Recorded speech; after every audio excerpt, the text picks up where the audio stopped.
What is going on, guys? This is KNasty3090 here. Welcome to another video. Now today we're going to go over 10 trades that I think should happen by the end of July when the trade deadline does happen. Now, I was just thinking we're about a month away from the trade deadline, so I kind of just thought, what are some trades I think should happen because of needs? And even there's one really wild card trade out there that I wish would kind of happen because it would really kind of shake up both the American and National League for the years to come. So yeah, if you guys do enjoy videos like this, please drop a like, and if you are new, hit that subscribe button. But yeah, let's get into these 10 trades, and I'll tell you why these teams should do them, and yeah, I'll tell you why they make sense. First trade I want to mention is a need that the Red Sox have. Now, you guys know I'm a Red Sox fan, so I thought it would only be fair to start off with a Red Sox trade. Red Sox need bullpen help. Now, Will Smith is a free agent. Now, in MLB The Show, if you guys didn't know, they actually have the correct contract. So that's why I'm kind of using it on here, because we have what they make and when they're a free agent. So Will Smith is a free agent at the end of this year, so it is a rental, which means his value wouldn't be as high as some other relievers we'll get into in this video. He is a rental, so keep that in mind in terms of what teams will have to offer. He's also only making a couple million, so if the Red Sox play this right in terms of when they make the trade, they would not go over the luxury tax. Now, I am including 2 pitchers in this. Now, you can pick and choose if you want to change some of the prospects. I think the Red Sox could give up Tanner Houck, their first round pick, I believe in 2017, who's in Double-A right now. He's pitching all right, not awful, but not great. He does appear to be worst case scenario in the bigs as a middle to back into the bullpen. Could be a number 3 starter in the future. And Brian Mata, who's only 19, who's in High A, who does throw pretty hard. Again, he's kind of the same. Could be more of a late inning reliever or a number 4, number 5 starter. So you get those 2 for a rental. I think that's pretty fair for the Giants. Maybe they get another offer in terms of Will Smith, but I know the Red Sox definitely need bullpen. They don't have a ton of prospects. And these are probably 2 top 10 to 15 prospects in the Red Sox system, but they're 2 guys who I think will both make the majors and both contribute for the Giants. Not this year, maybe next year with Houck, and then like 2 years of Mata, but then you get 6 years of service time for both of them. So I think it's a win-win for both teams. The Red Sox will get some bullpen help that will help this year. They don't go over the luxury tax because his salary is pretty low. And the Giants get some controllable, cheap arms. So next up, we got an AL East trade. Now, Marcus Stroman's having a really good year this year. Kind of having a breakout year for him. Now, he only has 2 years to use a free agent. He's making a little over $7 million this year. Next year he's up for arbitration. He'll be 29 when he's a free agent. So this isn't a rental. The Yankees would be able to keep him for an additional year, and they would get a draft pick if they let him walk. But the Yankees, like Stroman, they'd probably keep him around. Now, what the Yankees would give up are 2, I don't want to call prospects because Greg Bird's not a prospect anymore. I mean, he's been playing for 3 years, but he hasn't really panned out yet in the Bronx. A change of scenery might be really good for him.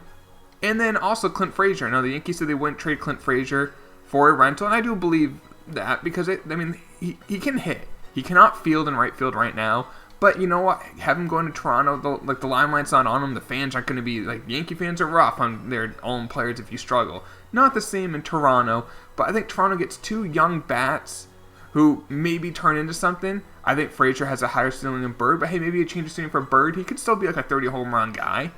And the Jays, they do give up on his pitcher they have, but they're not ready to compete now. And I think if they get 2 young, controllable, especially Frazier, he has not even 1 year service time.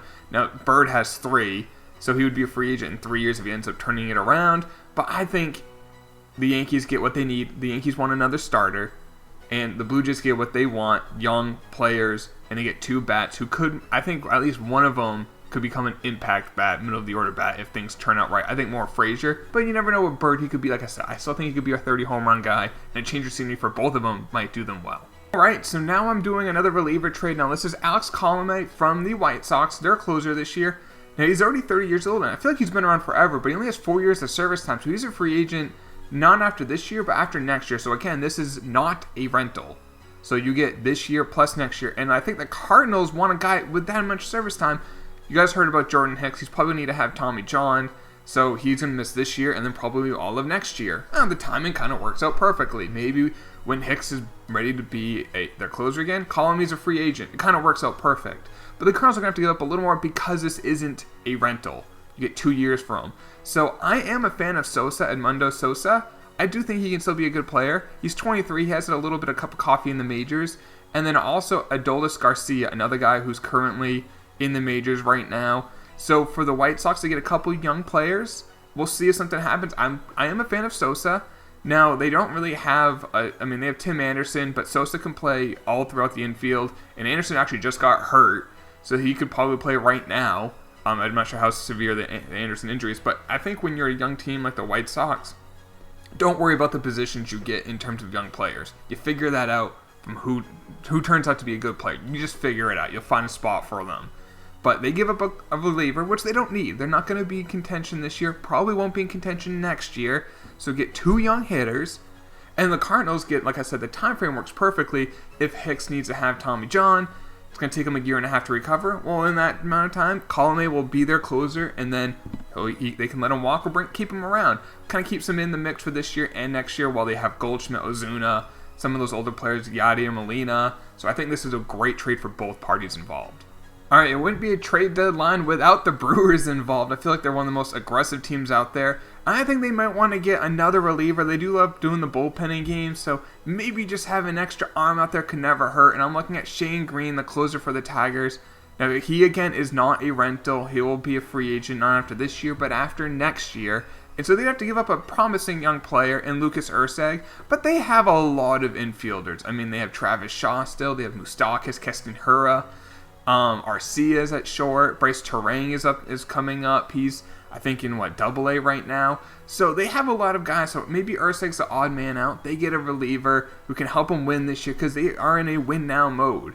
I mean, they got Yelich. They got Bronson on the team. They have Lorenzo Cain. They don't have a long window, I feel like, because they all are smaller market. Maybe, I don't know, maybe they will be able to keep a lot of these players around, but they are a small market, so usually those windows are a little smaller than teams like the Dodgers, the Red Sox, the Yankees, the Cubs. So take advantage of it while you can. So go get that extra bullpen arm that might help you win an extra game. Maybe helps you win that game 7 at home when you're facing the Dodgers in the NLCS. Who knows?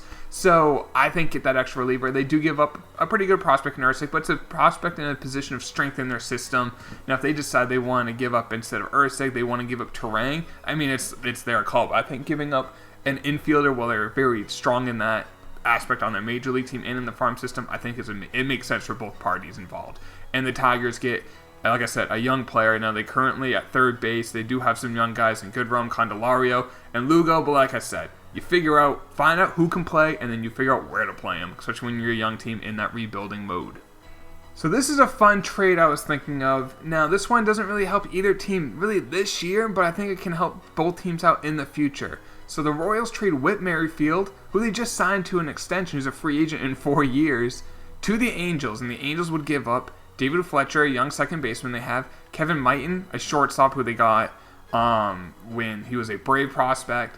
Then they found out the Braves were doing some illegal activities for how they got prospects, so he became a free agent. Then he signed with the Angels, and Jordan Adams, one of their many outfield prospects. So they have Joe Adell, who I think is untouchable, Brandon Marsh, and I just put Jordan Adams there. But it could be like if they want to include Marsh in this trade, it makes sense. Now you're wondering, why would the Royals just trade a guy they just gave a contract extension to, and why would the Angels give up this much for it? It kind of makes sense. The Angels are in a win-now-ish mode. Like I said, Joe Adell looks to be like a really good player maybe in a year or two. But they have Mike Trout, who's 27. He's not young, he's not old, but he's in his prime. So then why are you wasting his prime? They have Justin Upton still. They have Andrelton Simmons for a couple more years. They still have Zach Kozar in that terrible contract. But Whit Merrifield is a middle-of-the-order player for him. He has 11 home runs at the time I'm recording this. He's a 300 hitter. He can play all throughout the field. Now they do need some pitching, and this doesn't really help with the pitching, but it gives him another impact player, and he's on a team-friendly contract. Now, because they're on that team-friendly contract, the Royals want a lot in return. So they get David Fletcher, who can sub right in and play at second base right now for them. They also have Kevin Mighton, who is a prospect, who is promising, and then Jordan Adams, another prospect. And the Royals aren't really in a win-now mode. They are in a rebuilding mode, so they should give up, even though he's under team control for the next 4 years. Whit Merrifield's 30. He's not, young, so he should go to a team that's trying to win now, not trying to rebuild, because by the time the Royals are good, he'll be 33, 34 years old.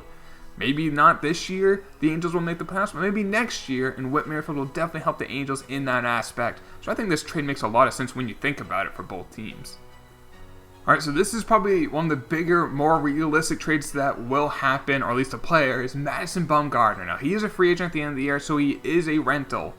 But teams like, I think he'd be a great player for a team like the Twins. We're a surprise team, first place in their division, one of the best records, if not the best record in baseball right now. But in their rotation, how many of these guys have played in the playoffs? It's Odorizzi, Berrios, Kyle Gibson, Pineda, Cole Stewart is there, Martin Perez. I think they want that guy. They got to win a Game 5 at home in the ALDS, or like a big Game 7. Do you want Berrios, who's young, who's talented, Kyle Gibson, Pineda? Do you want that guy pitching there, or do you want Bumgarner pitching in that game? I think they would value a guy like Bumgarner more than a team like the Red Sox would value a guy like Bumgarner, or like the Dodgers. I know you wouldn't go to the Dodgers. They wouldn't probably trade within each other, but you know what I mean. Teams that have players who have been playing, like the Astros, they don't need a guy like them. They have Verlander, they have Cole, who have been proven to can pitch in big games. I think the Twins would value that a lot. So even though he is a rental, I feel like they would overpay for him. Guys they would give up would be like a Kill Badu would be a prospect. He's 20 years old. He's a promising player.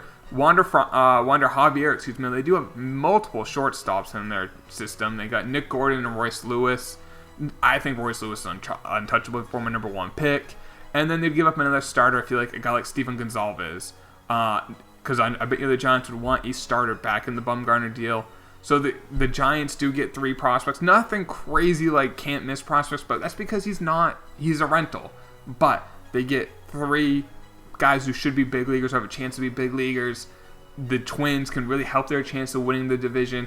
And I think this move is more made for the Twins once they're in the playoffs. Help them win those big games. For a guy who's been there before, that would definitely help them out a lot. All right, speaking of the Astros, I do think they might go out and get a starter. They're back into the rotations a little weak. And the Mets right now are a dumpster fire. No, Noah Syndergaard hasn't had the best year for him, but he is still Noah Syndergaard now. He's not a free agent for a couple years, so this isn't a rental. So you'd have to give up a lot if you like to get him. But I think the Mets, I don't know. Like, they're just, I don't know what direction they want to go. And they wanted to try to win this year when I thought it was stupid to. And they gave up Kalenic, who seems to be a star in the making in the minors, for Edwin Diaz and the albatross contract of Robinson Cano. They won't be able to get out of that Cano contract, I feel like. But they made a mistake trying to win this year when they clearly weren't good enough. I think they should try to recoup some of the prospects they lost, and Kalenic and Dunn. I think the one way to do it is trading a guy like Syndergaard. Now, if you go to the Astros, they have players who could get. Forrest Whitley's one of the best pitching prospects in baseball. Now, maybe the Astros will call up Whitley to pitch this year. I don't know. But I feel like they would rather get a guy who's a little bit more ready-made. Because they are in also a win-now mode. I mean, Verlander's 36, not getting any younger. Cole is a free agent at the end of the year. I don't know if they're going to keep him. So if they got Syndergaard, he's a guy who, A, is young, only 26. B, is under contract for a few more years before he's a free agent. He'd have to go to arbitration and all that fun stuff. But team control. So because they may lose Cole, Verlander's 36. Now you could say Whitley is that next guy to come up. But if you trade him in this, you get Noah Syndergaard. Now you wouldn't probably deal with a little bit more. So I include a couple other prospects. Miles Straw, a guy who can run. He's 24 years old. And then Seth Beer. He's a bat-first outfielder. To be perfectly honest, he's probably more of a DH type, and he's going to the National League, which isn't ideal. But you know what? He's 22, maybe in a year or two, he can really just provide some offense, because I feel like the Mets always could use offense. But in this trade, the Mets get a young guy who can maybe replace Noah Syndergaard, and they get a couple hitters who can maybe help them hitting in the future. So I think it makes sense for both teams, unless the Mets want to continue to think they're going to win this year when they're not going to, and trade more prospects and try to get something. I don't know. So this is a fun trade I was thinking of. Kirby Yates has been one of the best relievers this year. Now, the Padres are not going to make the playoffs this year, but he's not a free agent for another year after that, so this is not a rental. But I'm thinking, so as you can see, he's already got a very friendly contract for this year, next only $3 million. The Phillies kind of went all in for the next couple years at least while they signed Harper, and I think they could use another reliever. So I think if they trade Mickey Moniak, the former number 1 pick, but hasn't really been great in the minors, he's definitely not going to be like a superstar. That's not who he is. But Alec Baum could be an elite hitter eventually. So you're giving up a lot, but this isn't a rental. And you do have some good third basemen in Kingery. Franco's all right. I think Baum will probably be better than both of them in the future, but that's like 3-4 years down the line. Kirby Yates can help you out a ton this year and a ton next year. And if you let him go, you will easily get a draft pick back for him. So you're going to get a prospect back. And you give up a big one in Baum and a smaller one in Moniak. But I think that can help the Phillies maybe get over the top. Braves are winning that division right now, but hey, if you get this elite reliever, he can help you out so much in the playoffs. And we know elite teams that are going all in, when you got those relievers, sometimes they go a little nuts giving up prospects, sometimes they don't. I don't know, but Kirby Yates is probably the best, in my opinion, the best reliever who might be available. So giving up Alec Bohm would be a high price. I think they might do it though, and that can definitely help them out, either in a wild card game if they don't win the division, or in the NLDS, NLCS, or the World Series. Alright, so this trade makes too much sense for them not to do this, or at least the teams involved with it. The Marlins have said, now Caleb Smith is currently on the injured list right now, but for a hip injury, but that doesn't appear to be too serious. He should be back soon. Now he only has 1 year of service time. He's been pretty good, the ERA in the low 3s with the Marlins. The Marlins have said we're not going to trade him. I don't buy whatever the Marlins are selling. If the Marlins say something, I never listen to it. I think they should trade him, because they're not going to win while he's going to be... they're not going to win the next couple of years for sure, but they can get a couple players back. And now the Athletics should make this deal, because arguably their best pitcher, Frankie Montas, just got busted for a PED, so he's going to miss 80 games, and he's not eligible for the playoffs. I feel like the Athletics are always aggressive. Billy Beane always tries to make big deals like this, so they give up a couple prospects. One, Sean Murphy, who's a promising young catching prospect. Now, the Marlins do have some catching prospects with Jorge Alfaro, who's currently majors, and then Will Banfield, but just like I said, get the best players, you figure out where they play after that. And then they also get Jorge Mateo, a promising shortstop prospect, because Caleb Smith has a lot of time on his service time. I don't think he's ever going to be an elite pitcher, but I think he can definitely be like a number 2, number 3 starter in the National League, maybe a 3 or 4 in the American League, just on how he's going to pitch. But the help this year, that would be a great help for the Athletics, because they need to get someone if they want to contend this year, now that Frankie Montas is ineligible for the playoffs and he's out for the next 80 regular season. He's basically out for the year. Just imagine he's out for the year. This helps them out a ton. They do give up a little bit, maybe not too much, but it's the Marlins. You could probably just end up giving them nothing and they'll trade someone good. It is the Marlins after all, but I think this makes sense. The Marlins should trade Caleb Smith. I think the Athletics need to get a starter. It makes sense for both parties. Now, this is the fun one. This is the last trade, but this is the... I don't know if this one will happen. I would love for it to happen, though. Francisco Lindor for Dansby Swanson, Kristen Pache, and Ian Anderson. Now, you're like, why would the Indians trade Francisco Lindor when they're still in the race this year? They're not probably... they're out of the division right now. They could catch the Twins, that's for sure. But why would they trade Lindor? Well, he's a free agent, in not after this year, but in 2 years after that. Their owner has already said, enjoy him while you can. Basically saying, we're not going to re-sign him when he's a free agent. So, if I'm the Indians, I don't say look to trade him, but if you get an offer like this, I think you have to consider it. So this doesn't hurt the Indians now, and it helps them in the future as well. Kind of continue their run. So, in this trade, they get Dansby. Can plug in right now and play shortstop. He has, 15 home runs this year? He's definitely not a bad shortstop. Not as good as Lindor, obviously. You get a young outfielder, Kristen Pache, who seems to be a really good, promising player. He's only 20, and who can maybe be on the bigs in a year or two, can definitely help them, because they don't have a lot of strength in the outfield. They have Naquin, they have Zimmer, but other than that, they don't have a lot of good young outfielders. And then they also get a starter in Ian Anderson. The Braves have so many young stars. It may not have to be Ian Anderson. It could be Kyle Wright. It could be Colby Allard. It could be Bryce Wilson. They have so many different guys that you could get. You could get Gohara, someone like that. Get someone young, because right now the Indians' rotation is not that young.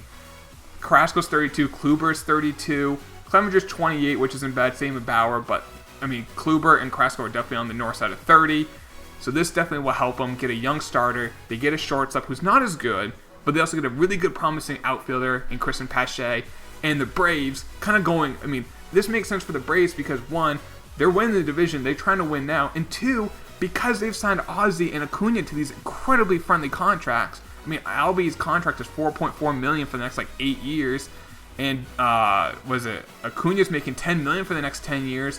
They can all just think, we can now spend that money on 2 great players on someone else. Go get Lindor and try to lock him up, knowing that you're the Braves, you're a bigger market than Cleveland, and you can definitely keep him because you've already gotten incredibly team-friendly deals with your 2 of your best young players. You can then pay a little bit more for Lindor, but when you combine the 3 contract for how great those players are, you're still coming out great deals all around. So I think this is a fun trade.